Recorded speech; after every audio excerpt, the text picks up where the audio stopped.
Bismillahirrahmanirrahim. Oedipus Rex text explanation from line 35 onward. We have already explained line 1 to 35 in lecture 1 and now it is the second one. So let's go ahead now.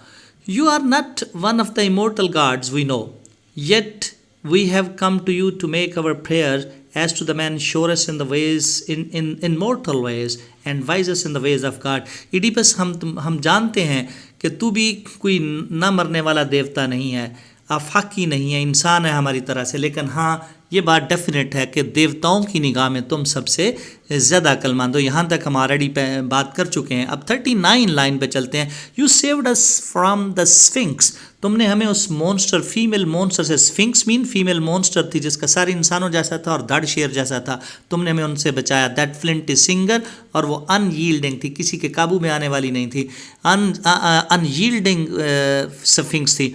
And the tribute we पे to her so long, और tribute से यहाँ मुराद खराज तहसीन नहीं पेश कर रहे उसको, बल्कि एंड द ट्रिब्यूट वी पे टू हर सो लॉन्ग, हम इसकी कीमत चुका चुके हैं, काफ़ी देर से उसको पेड करते रहे। मुराद क्या कि वो हमारे लोगों पे को मारती रही और इस शहर के अंदर उसने तूफ़ान बर्पा किया था। Yet you were never better inform than we, हाँ तुम हमसे ज़्यादा कोई इल्म और मालूमात नहीं रखते हो, हमें ये भी मालूम है तुम हमारी तरह के इंसान हो। नार कुड वी टीच यू, ना ही हम तुम्हें कोई नई बात सिखाने आए हैं या नई इन्फॉर्मेशन देने आए हैं। It was some god breathe in you to set us free, और लगता ये है, हम यूं फील करते हैं, it was some god breathe in you, तुम्हारे अंदर कोई देवता जो है वो सांस लेता है। मुराद क्या है, तुम्हारे अंदर कोई देवता है जो तुम्हें वाइजेस्ट कलमे सिखाता है। मुराद ये है कि तुम ऐसे अक्लमंद इंसान हो, यूँ लगता है जैसे तुम्हारे अंदर कोई देवता बोलता है। बात असल में ये है कि तुम कोई इंसान ही हो, लेकिन तुम्हारे अंदर देवता बोलने से मुराद है कि तुम्हारे अल्फाज बड़े सगेशियस, वाइज, अक्लमंदाना होते हैं और फ़हम व फरासत पर मबनी होते हैं। तो तुमने क्या किया, in you to set us free, तुमने हमें क्या किया था, फ्री किया था, तुमने हमें इंस्पायर किया। कोई गार्ड तुम्हारे अंदर तुम्हें इंस्पायर करता है, यूँ लगता है हमें कि तुम्हारी हर बात अक्लमंदाना होती है और तुम ने उस अक्लमंदी की बुनियाद पर हमें फ्री किया था। Therefore O mighty king we turn to you, इसलिए ए बादशाह, ए अजीम बादशाह, ए ताकतवर बादशाह, we have turn to you, हम तुम्हारे पास आए हैं।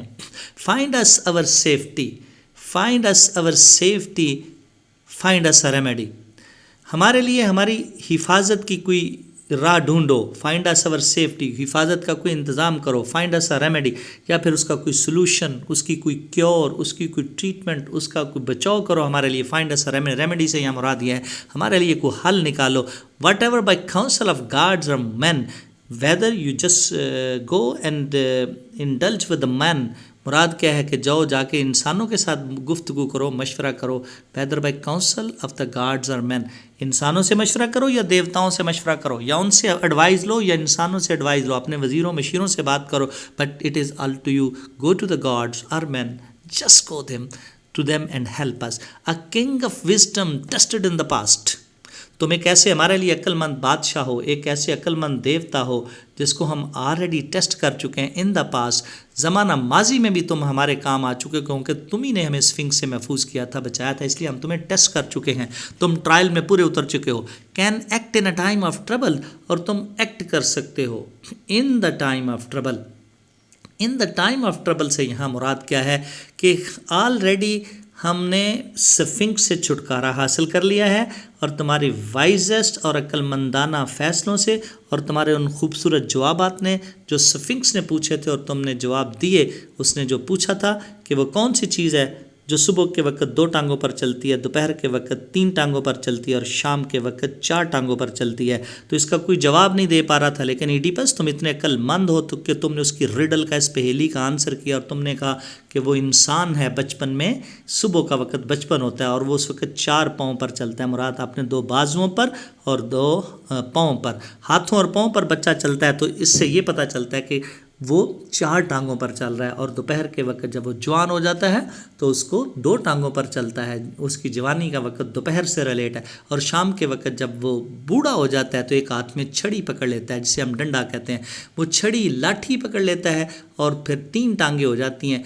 तो इस तरह वो इंसान शाम के वक्त 3 टांगों पर चलता है। तो ये तुम्हारे अल्फाज बड़े ही अक्लमंदाना थे, वाइज थे, जिनको हम जानते हैं। और स्फिंक्स ने वो हमारे ऊपर जो आफत लागू की हुई थी उससे निजात मिल गई और तुम हमारे सेवियर बन गए। तो हम तुम्हें टेस्ट कर चुके हैं ज़माना माजी में, तुम अक्लमंद हो, can act in a time of trouble, और तुम मुश्किलात के वक़्त में, ट्रबल्स में तुम क्या कर सकते हो, एक्ट कर सकते हो। You can perform something good, you have the ability to perform something, you have the ability to just take us out of all these troubles and sorrows and suffering, moans and groans of life and act well। और फिर क्या करो, अच्छा act करके दिखाओ, तुम इस काबिल हो, you can do it because you got the abilities। so noblest of men, तुम इंसानों में सबसे ज़्यादा, लाइन 48, तुम इंसानों में सबसे ज़्यादा नोबल हो, अक्लमंद हो, दानिशमंद हो और फहमो फरासत के मालिक हो। Restore life to our city, restore life to our city, हमारे शहर के अंदर क्या करो, रिस्टोर करो लाइफ टू आवर सिटी। तो हमारे यानी जो लाइफ है, वो ज़िंदगी जो है वो हमारी शहर में वापस लौट आए और तुम हमारी इस तरह से मदद करो। Think how all man call you liberator for your triumph long ago. और थिंक हाउ, और ये बात जान लो, how all man call you liberator, सुनो तुम्हें सारे लोग क्या कहते हैं, तुम्हें अपना लिबरेटर कहते हैं। लिबरेटर का मतलब the man who can freed them, man who have already freed them. तो क्या है, तुम उनसे हमें निजात दिला चुके हो, फ्री कर चुके हो, लिबरेटर हो, हमें निजात दहिंदा हो, आज़ादी लेकर देने वाले हो। So think how all man call you liberator, चूँकि तमाम शहर के लोग तुम्हें लिबरेटर कहते हैं। फॉर योर ट्रायम्फ लॉन्ग अगो, उस कामयाबी पर जो तुमने स्फिंक्स के ख़िलाफ़ ली थी, उस कामयाबी की वजह से लोग तुम्हें अपना निजात दहिंदा समझते हैं। इसलिए क्या करो, when your prayer when your years of kingships are remembered. Line 50 पे हम पहुंच गए हैं। तो लाइन 50 क्या है, 51 है, फॉर योर ट्रायम्फ लॉन्ग अगो, वो जो कामयाबी तुमने दोबारा हासिल की थी हमारे लिए स्फिंक्स के ख़िलाफ़। When your years of kingship are remembered, सुनो में हमारी बात, जब तुम्हारे ये दिन यानी ये दौर, जब तुम्हारी बादशाहत का ये टन्योर ईरा दौर जो है रिमेंबर किया जाएगा, लोग इसे याद रखेंगे। Late them not say we rose, let them not say we rose. और सुनो, उनको ये ना हम कह सकें वी रोज़ कि हमने एक बार बामे अरूज पे पहुँचे थे, बुलंदियों पे गए थे, हमने आसमानों को छुआ था। वी रोज़, एक बार तुम्हारी बादशाहत में तुमने हमें कामयाबियाँ दिलवाई थीं, बट लेटर फल, लेकिन बाद में क्या हुआ कि हम फेल हो गए। ये नहीं होना चाहिए। इसलिए जब तुम्हारी बादशाहत के ये दिन आने वाले वक्तों में लोग याद करेंगे तो क्या करो, लेट देम नॉट से, वो ये ना कहें वी रोज़ कि हम एक बार तो बुलंद हुए, एक बार तो कामयाबियाँ हासिल की, बट लेटर फेल, लेकिन उसके बाद हम बाद में नीचे आ गिरे। ऐसा नहीं होना चाहिए। Keep the state from going down in the storm, keep the state, तो इस स्टेट को, इस रियासत को, from going down in the storm, ये तूफ़ानों में गर्क होने वाली है, तूफ़ानों में जाने वाली है, गोइंग डाउन है, ज़िल्लत का शिकार होने वाली है, इसको बचा लो।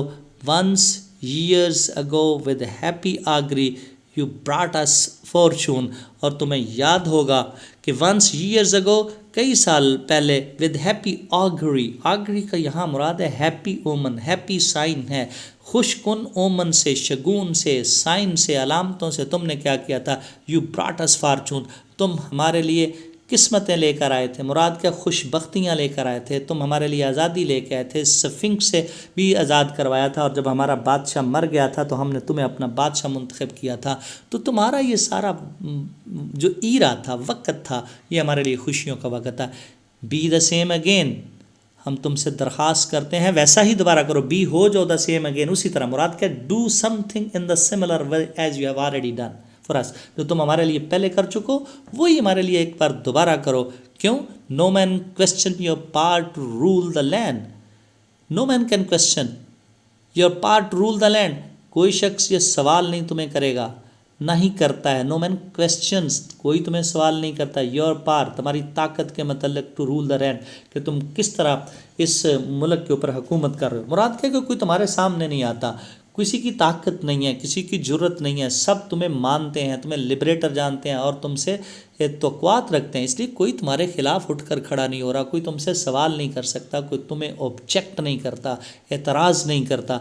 But rule over man not over the dead city, तो फिर मैं ये कहूँगा rule over the man 57 line में, but rule over man not over the dead city, तो फिर हुकूमत करो तो इंसानों पे करो, not over the dead city. इस मुर्दा शहर पर हुकूमत करोगे? अगर सारे ही लोग मर गए, इस ताउन की बीमारी में सारे मर गए, तो क्या करोगे? तुम मुर्दा लोगों पर या लाशों पर हुकूमत करोगे? नहीं, मैं तुम्हें कहता हूँ but rule over man not over the dead city. मुर्दा शहर पर हुकूमत ना करना, बल्कि इंसानों पर हुकूमत करो। Ships are only hulls. Ship hull का मतलब होता है ढांचा रह जाना, वो ढांचा जिस पे मैस नहीं लगे होते या जिसके ऊपर वो बांध नहीं लगे हो, अभी सिंपल हल है। ये शहर हल बन गया। शिप्स और हल मुराद के शिप्स के ऊपर चलने के काबिल नहीं है, वो हल हैं, वो भी स्ट्रक्चर ही हैं, वो ढांचा सा बने खड़े हुए हैं, क्योंकि उनके ऊपर उनके बांध नहीं है, वो आगे नहीं चल सकते। ये हमारे शहर की हालत है, हमारे लोगों की हालत है। सीटाडेल्स आर नथिंग, और सीटाडेल जो हैं वो फोर्ट्रेस को कहते हैं। बेसिकली वो किले होते थे जिनमें हिफाजत के लिए बनाए जाते थे। कहते हमारे फोर्ट्रेस जो हैं आर नथिंग, वो क्या, हैविंग नो सेफ्टी। मर जाएंगे, जब सारे लोग टाउन से मर गए तो फोर्ट्रेस क्या कर सकते हैं, उनकी दीवारें तो हमें नहीं बचा सकती। इसलिए you need to save us when no life moves in the empty passageway, when no life moves in, और ज़िंदगी नहीं हरकत कर रही इन द एम्प्टी पैसेजवे, गलियों में बाज़ारों में ज़िंदगी रौनक नज़र नहीं आती, चहल पहल नहीं नज़र आती। मुराद क्या है कि हमारी गलियाँ और बाज़ार जो हैं बेरौनक हो चुके हैं, घरों में ज़िंदगी की जो सांसें हैं वो लेना मुश्किल है, लोग मरने की तरफ जा रहे हैं। लिहाजा इस तमाम हालात और वाक़यात में तुम हमें बचा सकते हो, और बचाने का सिर्फ एक ही रास्ता है, when no life moves in the empty passageway. और ज़िंदगी जो यहाँ गुजर नहीं रही, यहाँ हम जिंदा नहीं हैं, मुर्दों की तरह ही हैं और वीरान घर पड़े हुए हैं। हमें सेव करो उसी अक्लमंदाना और दानिशमंदाना हिकमत अमली से जो तुमने पहले अपनाई थी। हम तुम्हें अपना लिबरेटर और सेवियर समझते हैं। So we are expecting something good from you. So be our saviour, be our leader, be our messiah, and try to save us from all these difficulties as you have already saved us from the sphinx. तो यहाँ पर line 101 to 159 and 60 we have covered, और ये line number 60 क्या है, आगे फिर Oedipus की स्पीच शुरू हो जाएगी। ईडिपस फिर कहेगा, poor children you may be sure I know all that you long for in your coming here. मैं जानता हूँ ए मेरे बच्चों, मैं जानता हूँ, यू मे बी श्योर, तुम्हें यकीन होना चाहिए कि जिस चीज़ की ख्वाहिश लेकर तुम मेरे दरवाजे पर आए हो, मैं उसको अच्छी तरह जानता हूँ, मैं बेखबर नहीं हूँ। I am well informed about all these suffering, desolation, trouble, torture and turmoil which you people are facing here in this city. So just believe in me, trust in me, I'll be your liberator as you already believe in me that I am your liberator. तो once again I'll just go to liberate you from all these suffering. मैं तुम्हें इन मुश्किलात से एक बार फिर निजात दिलाऊंगा। आप मेरे ऊपर ट्रस्ट और बिलीव करें। I hope that everything gonna be good. तो ये लाइन नंबर आज हम 35 से 59 तक पहुँचे हैं। तो यहाँ प्रीस्ट की स्पीच है, जो प्रीस्ट दोबारा टाइम एंड अगेन रिक्वेस्ट कर रहा है कि हम तुम्हें देवता मानते हैं, तुम्हें लिबरेटर मानते हैं, और तुमने हमें पहले भी आज़ादी दिलवाई थी और आज फिर हमें आज़ादी दिलवाओ ताकि हम जिंदगी गुजार सकें। Thank you very much.